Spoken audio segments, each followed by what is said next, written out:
এমন কিছু আমল রয়েছে যেখানে আপনি আমল করবেন একবার, অংশগ্রহণ করবেন একবার, সওয়াব পাবেন আজীবন এবং বারবার। এতদিন আমরা জেনেছি যে চক্রবৃদ্ধি হারে সুদ বাড়ে। ছোটবেলায় যখন স্কুলে লেখাপড়া করতাম যে সুদ হলো দুই প্রকার, একটা হলো সরল সুদ আর একটা হলো চক্রবৃদ্ধি হারের সুদ।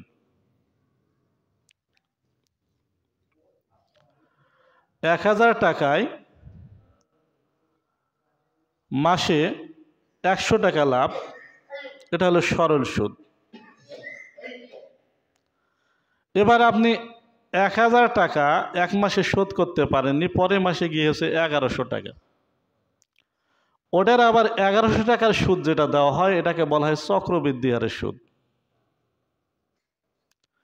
সম্মানিত উপস্থিতি, পৃথিবীতে এমন কিছু আমল রয়েছে, এমন কিছু কাজ রয়েছে, এমন কিছু সওয়াবের ক্ষেত্র সমূহ রয়েছে,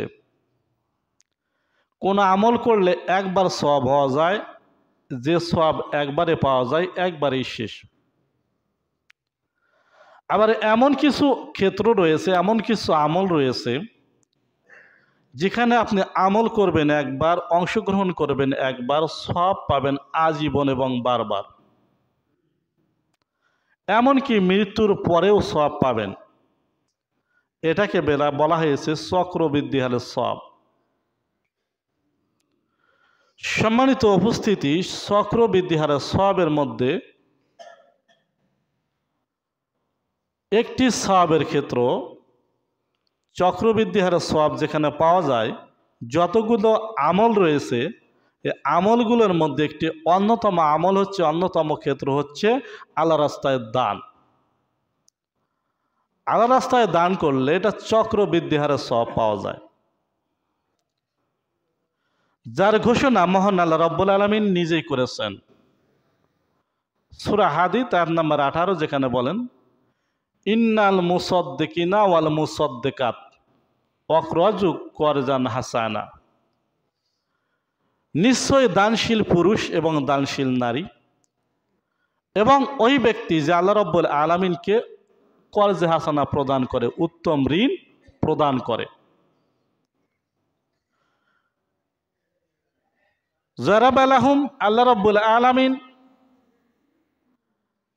এর বিনিময়ে তাদেরকে বহুগুণে বৃদ্ধি করে দেন। ওয়ালাহুম আজরুন কারিম, এবং তাদের জন্য কাল কিয়ামতে রয়েছে সম্মানজনক পুরস্কার। সূরা হাদীদ আয়াত নম্বর 18। তাহলে আল্লাহ বললেন নিশ্চয় দানশীল যারা পুরুষ রয়েছে এবং দানশীল নারী রয়েছে, এবং ওই ব্যক্তি যে আল্লাহকে করজে হাসানা প্রদান করে, উত্তম ঋণ প্রদান করে তথা আল্লাহ রাস্তায় দান করে,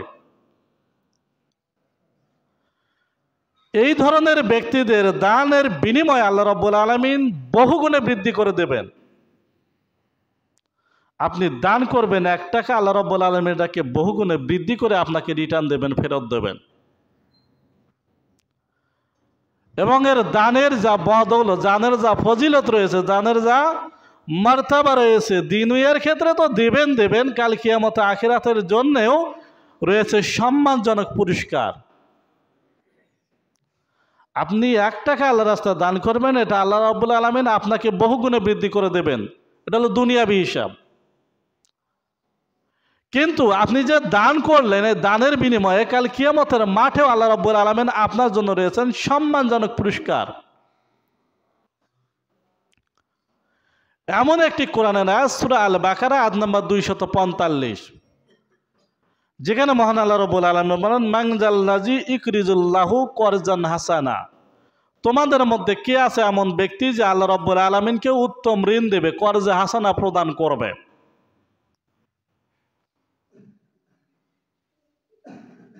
ফাযাইফাউলাহু আযআফান কাসীরা। আল্লাহ রাব্বুল আলামিন এর বিনিময়ে, এর বদৌলতে তাকে বহুগুণে বৃদ্ধি করে দেবেন। আল্লাহু ইয়াকবিজু ওয়া ইয়াবসুতু। নিশ্চয়ই আল্লাহ রাব্বুল আলামিন রুজি সংকুচিত করেন এবং যার ইচ্ছা রুজি বর্ধিত করেন। আল্লাহ রুজি সংকুচিতও করতে পারেন, আল্লাহ রুজি বর্ধিতও করতে পারেন। ওয়া ইলাইহি তুরজাউন, এবং তার নিকটেই আমাদের প্রত্যাবর্তন করতে হবে, তার নিকটেই আমাদের ফিরে দিতে হবে, ফেরত যাইতে হবে। তাহলে সূরা বাকারার মধ্যে একই কথা বললেন যে তোমাদের মধ্যে কে আছে যে আল্লাহকে উত্তম রূপে ঋণ দেবে, কর্জে হাসানা প্রদান করবে। উত্তম রূপে ঋণ মানে আল্লাহ রাস্তায় দান করবে। জয়ফাউলাহু আজআফান কাসিরা, এর বিনিময়ে আল্লাহ রাব্বুল আলামিন তাকে অধিক গুণে, বহু গুণে বৃদ্ধি করে দেবেন। এবং আল্লাহ আরো বলেন যে আমি মানুষের রিজিক সংকুচিত করি, আবার মানুষের রিজিক বর্ধিত করি। এটা বারাকামার দায়িত্ব আমার হাতে, আর আমার নিকটেই তোমাদের প্রত্যাবর্তন করতে হবে, ফিরে আসতে হবে। সময় সংক্ষিপ্ত,